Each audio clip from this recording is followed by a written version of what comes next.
로마서 6장 1절로 5절까지의 말씀 우리 다 같이 한 목소리로 합독하겠습니다. 그런즉 우리가 무슨 말을 하리요? 은혜를 더하게 하려고 죄에 거하겠느냐? 그럴 수 없느니라. 죄에 대하여 죽은 우리가 어찌 그 가운데 더 살리요? 무릇 그리스도 예수와 합하여 세례를 받은 우리는 그의 죽으심과 합하여 세례를 받은 줄을 알지 못하느냐? 그러므로 우리가 그의 죽으심과 합하여 세례를 받음으로 그와 함께 장사되었나니 이는 아버지의 영광으로 말미암아 그리스도를 죽은 자 가운데서 살리심과 같이 우리로 또 그한 그 생명 가운데서 행하게 하려 함이라. 만일 우리가 그의 죽으심과 같은 모양으로 연합한 자가 되었으면 또한 그의 부활과 같은 모양으로 연합한 자도 되리라.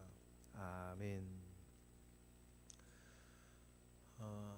예수님과 우리가 한 몸이다라고 하는 한 몸 의식 여러분들 우리 가운데 있어야겠습니다. 예수 그리스도의 보혈의 은혜로 거듭났고 복음 안에서 새 사람이 되었으니 예수 그리스도와 나는 한 몸이라고 하는 한 몸 의식 여러분들 가지고 살아가야겠습니다. 비슷한 표현인데 다른 말로는 성전 의식이라고 이야기하기도 합니다. 내 육신 자체가 하나님의 영이 거하신 성전이라는 사실을 알고 거룩하게 구별된 삶을 살고자 애쓰고 노력하는 것입니다. 여러분 우리가 한 몸 의식이 있고 성전 의식 속에 있으면 함부로 우리의 육신이 우리의 몸이 우리의 생활 가운데에 죄를 짓고 죄악 가운데 빠지게 하는 것을 여러분 우리는 허용하지 않을 것입니다. 나로 인하여서 보배로우신 예수 그리스도께서 죄짓게 하고 또 나 때문에 성령이 거주하시는 성전인 내가 죄짓게 하고 더러움을 덧입게 해서는 안 되고 성전을 언제나 늘 정결하고 깨끗하게 보존해야 하는 마음 가운데에 우리는 살아야 하기 때문입니다.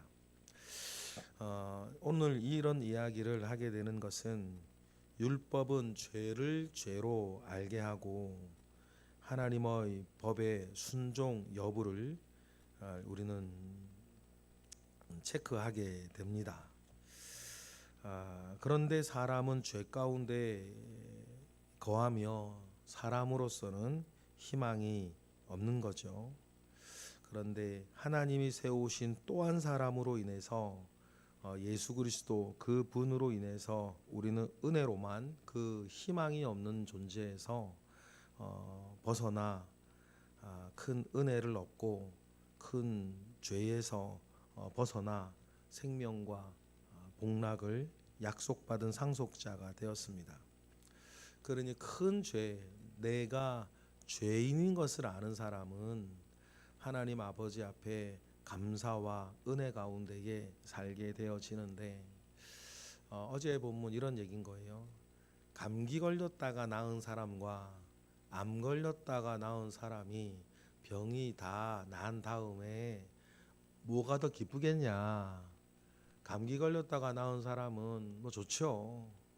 그런데 그때의 기쁨과 암에 걸렸다가 완치 판정을 받은 사람이 받는 기쁨은 비교할 수 없이 더 클 겁니다.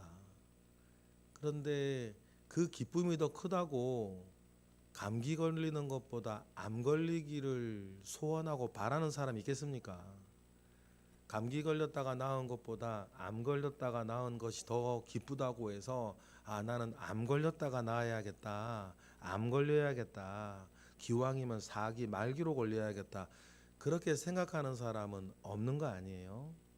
그러니까 마찬가지로 죄 가운데 구원받은 우리가 더 큰 죄 가운데 거하였다가 구원받으면 더 기쁠 거라고 더 큰 죄에 빠지고 더 큰 죄를 짓겠다 마음 먹어도 되겠냐 그 이야기를 하고 있는 거예요. 같은 예로 1만 달란트를 탕감받은 은혜를 아는 사람은 100데나리온 때문에 시험 들지 않는다. 왜냐하면 1만 달란트라고 하는 어마어마한 그 금액을 탕감받은 그 기쁨을 알기 때문이다. 그 은혜를 알기 때문이다. 그럼 그것으로 이제 우리가 생각이 멈추어져야 되는데, 그러면 10만 달란트는 더 큰 은혜가 있겠네. 100만 달란트면 더 기쁘겠네라고 하면서 빚을 1만 달란트가 아니라 일단은 10만 달란트 지고 보자. 100만 달란트 지고 보자. 그러면 탕감받았을 때에 더 큰 기쁨과 은혜가 있겠네라고 생각을 하면서 더 큰 죄에 빠져 살겠다라고 생각하면 된다, 안 된다? 안 된다는 거예요.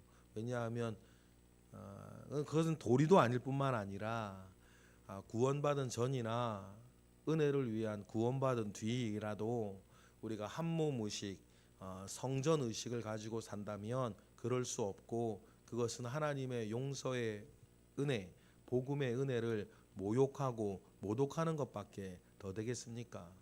그래, 그 비유가 느낌으로는 더 확 와닿는 거예요. 감기나 걸렸다가 낫는 기쁨보다 암 걸렸다가 낫는 기쁨이 더 크다고 암 걸리기를 소망하면 되겠냐, 그 얘기 아닙니까? 그러니까 6장 1절에 이런 얘기를 하는 거예요. 그런 맥락 속에서 1절에 보니까 다 같이 시작. 그런즉 우리가 무슨 말을 하리요? 은혜를 더하게 하려고 죄악이 거하겠느냐? 그럴 수 없다는 거죠. 구원을 받은 뒤에도 역시 마찬가지일 것입니다. 정말 은혜를 알면 여러분 죄를 멀리하는 것입니다. 은혜를 정말 아는 사람은 특징이 있어요. 일단은 다른 이들을 불쌍하게 생각하고 100데나리온의 일들 때문에 시험 들지 않게 하는 놀라운 은혜를 가지고 살아가는 것도 있는데, 정말 내가 용서받고 구원받은 은혜를 아는 사람은 또 분명한 것이 하나 있는데, 자기 가운데에 죄를 멀리하는 것입니다.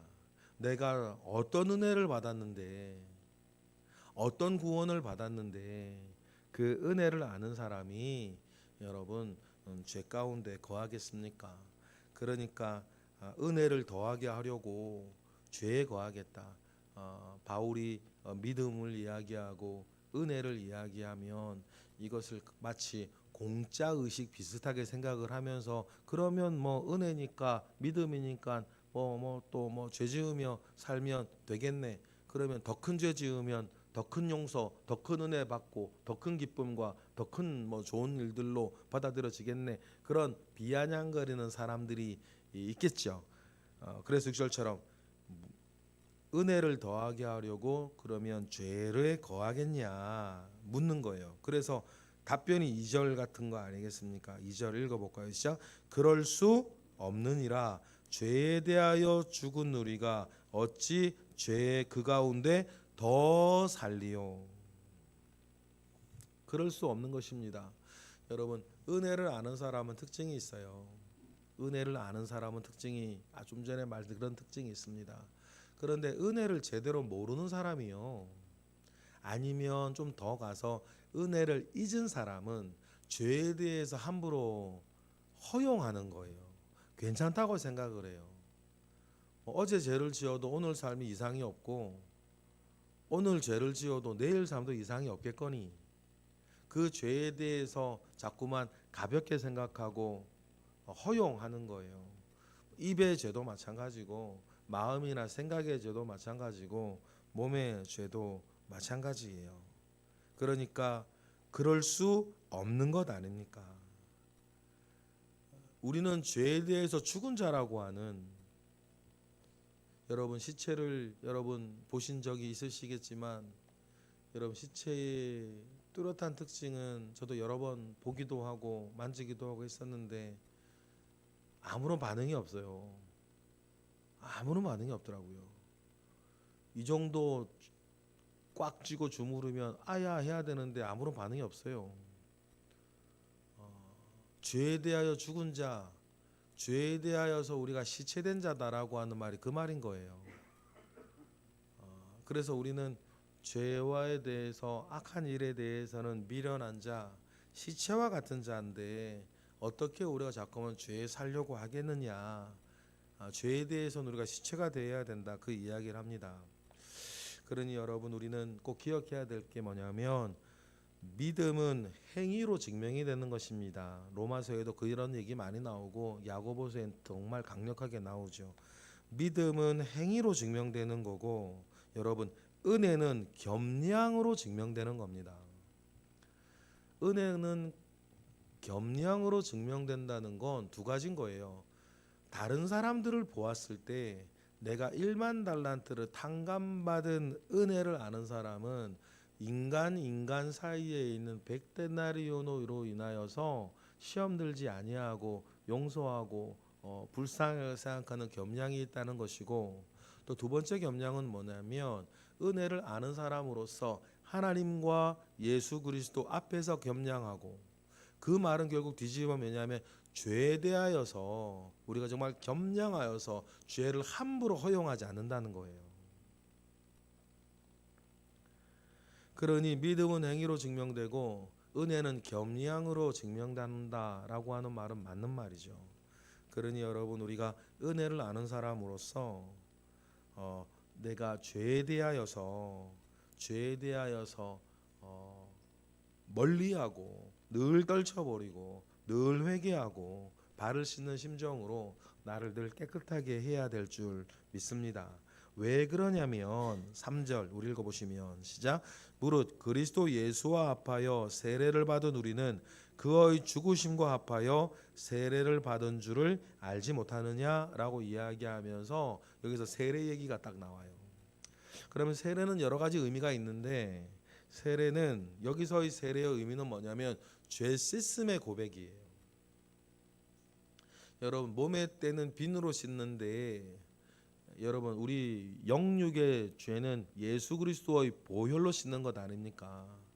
여러분 예수 그리스도의 보혈로 내 죄를 씻는다라고 했을 때 그 보혈이 어디서 나온 거예요? 그 보혈이 어떻게 나온 겁니까? 그 피가 대체 어떤 피죠? 그 피가 어떤 피길래 보배로운 피, 보혈이라고 불러요? 그 아무 피인가요? 그냥 길 가다 자빠져가지고 무릎팍에서 나오는 피인가요? 그런 피가 아니란 말이에요. 그것이 뭐 사람의 피예요? 인간의 그냥 단순한 피입니까?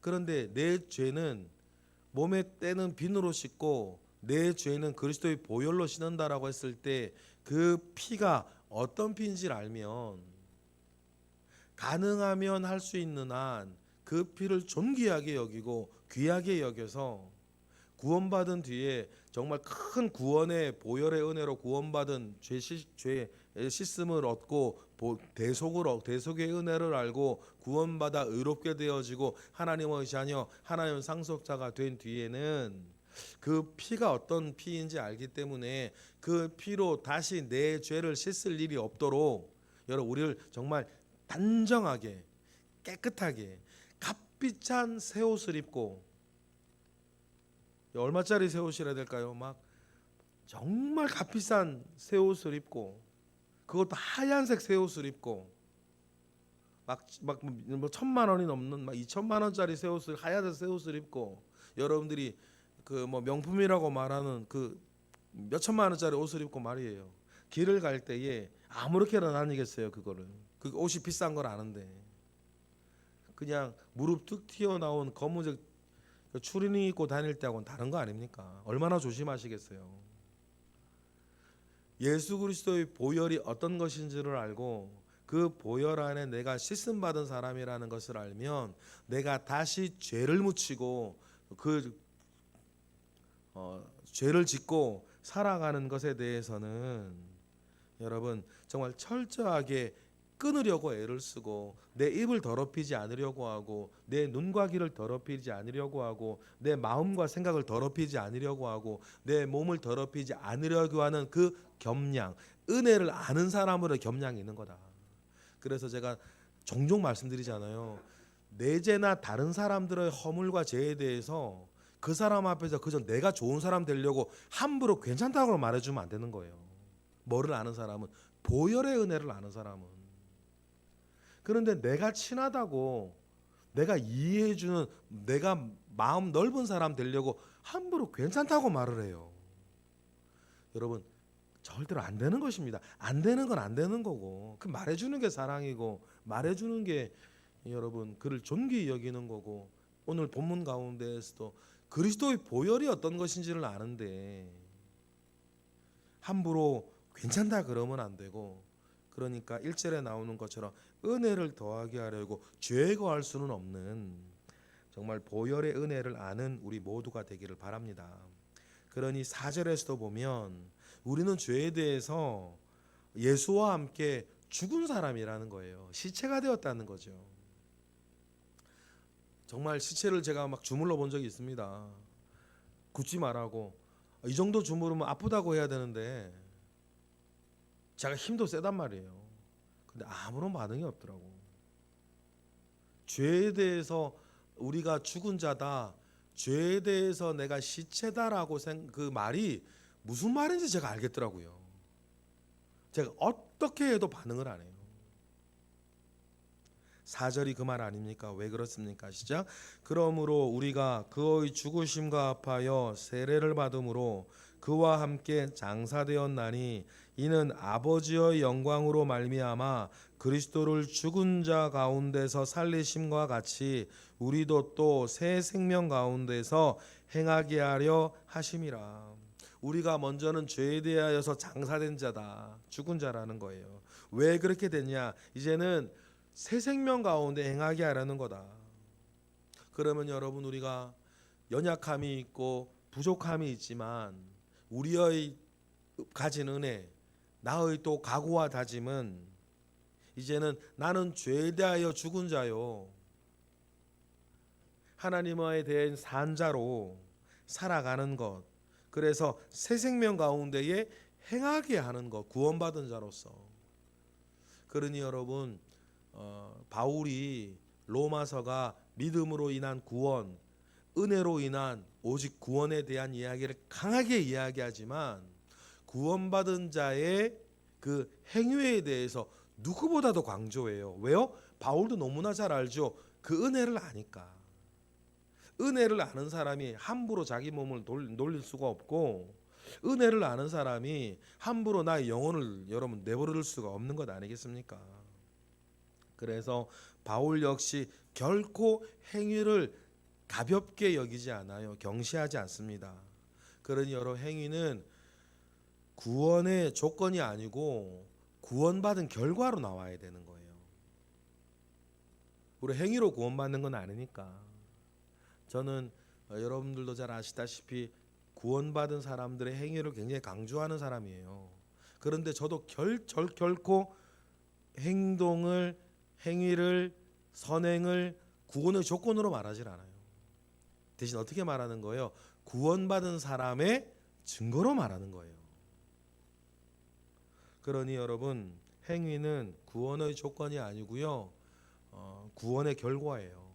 그러니 우리가 율법에 의해서 구원받은 게 아니고 율법을 위해서 구원받는 것이다 라고 하는 그 말이 맞는 것이죠. 모든 그리스도인은 그런 거예요. 그러니 여러분, 우리가 그리스도의 보혈의 존귀함을 알고 우리가 늘 성결한 삶을 살아가기 위해서 애를 쓰는 이유는 그 은혜를 알기 때문입니다. 오죽하면 우리 교회가 속한 교단의 이름이 성결교단이겠어요. 얼마나 그걸 강조하고 있으면. 왜 그러냐면 우리가 죄에 대하여서 죽은 자이기 때문에 가진 소망이 우리가 영원한 생명으로서의 부활도 그리스도와 함께 연합하여 하는 것이라는 것을 알기 때문 아닙니까? 5절 시작. 만일 우리가 그의 죽으심과 같은 모양으로 연합한 자가 되었다면 또한 그의 부활과 같은 모양으로 연합한 자도 될 것이다. 그러니까 우리가 복음 안에서 영생을 논하고 복음 안에서 첫째 부활을 소망을 가지고 있는 사람이 맞다면, 반대로 죄에 대하여서도 그리스도와 함께 내가 죽은 자라고 하는 사실을 꼭 기억을 해야 된다. 그러니 여러분 그 말도 정말 맞는 거 아닙니까? 십자가 없는 부활은 없는 거고 고난 없는 영광은 없는 것 아닙니까? 그런데 값싼 은혜 가운데 있어서 어떤 십자가 건너뛰고 부활의 영광과 즐거움만 소망만 이야기하고 고난은 건너뛰고 어떤 영광만을 이야기하는 하고 싶은 그런 본성 가운데 우리가 젖어 있으면 안 되고 그런 모든 일들을 하려면 지금도 십자가 위에서 회개의 은혜 속에 또 그 은혜 속에 늘 우리가 죄짓지 아니하고 살려고 애를 쓰는 그 마음이 있어야 되는데 여기서의 핵심은 우리가 예수 그리스도와 합한 자라고 하는 의식이에요. 한 몸 의식. 예수 그리스도와 나는 한 몸이라고 하는. 그래서 니코스 카잔차스키라고 하는 유명한 러시아 작가가 소설을 하나 썼는데 그 소설 제목 예수 십자가에 다시 못 박다. 아마 괄호 열고 믿는 이들로 인해서 가로 닫고 그거 아닙니까? 믿는 이들이 구원받은 은혜 있다고 해서 죄에 대해서 함부로 괜찮다 그러고 함부로 살면 우리 스스로 예수 그리스도를 십자가에 또 못 박는 짓밖에 더 되겠냐 그게. 그 제목이 참 강렬하죠. 그러니 여러분 우리가 예수 그리스도와 한 몸이라고 한 한 몸 의식 또 성전 의식 속에 있어서 그 은혜 중에서 죄를 멀미하고 나로 인해서 예수 그리스도를 복되게 만들어가는 그 사명과 은혜 가운데 늘 있는 사람이 복음을 아는 사람이요 은혜를 아는 사람이다. 그래서 우리가 새 생명 가운데에 행할 수 있도록 이 새 생명 가운데 행한다는 것은 죄를 멀리하고 또 은혜의 새로운 생활과 행위를 늘 해나가는 것을 말하는 것 아니겠습니까? 이런 복음을 아는 사람으로서의 믿음, 그 믿음이 나는 행위가 저와 여러분에게 뚜렷하게 있기를 주님의 이름으로 축복합니다. 기도하겠습니다. 하나님 감사합니다. 크신 은혜 가운데에 우리와 함께 하시옵소서. 크신 능력 가운데에 우리와 함께 하시옵소서. 우리 하나님 아버지의 선하심과 온전하심과 기뻐하심 속에 늘 우리가 살게 하시고 은혜를 아는 자, 믿음으로 구원받은 자로서 우리의 생활과 우리의 삶과 우리의 크고 작은 행위를 늘 주님 앞에서 생각하는 은혜들이 늘 우리 가운데 있어서 우리가 더욱 성결하고 더욱 의로우며 더욱 복이 되어 살아가는 우리가 되게 하시옵소서. 이 시간 드려지는 1000번째 예물 가운데 주님 함께 하시고 또한 오늘도 기도하는 이들 가운데 은혜 베풀어 주시옵소서. 예수 그리스도의 이름으로 기도드렸나이다.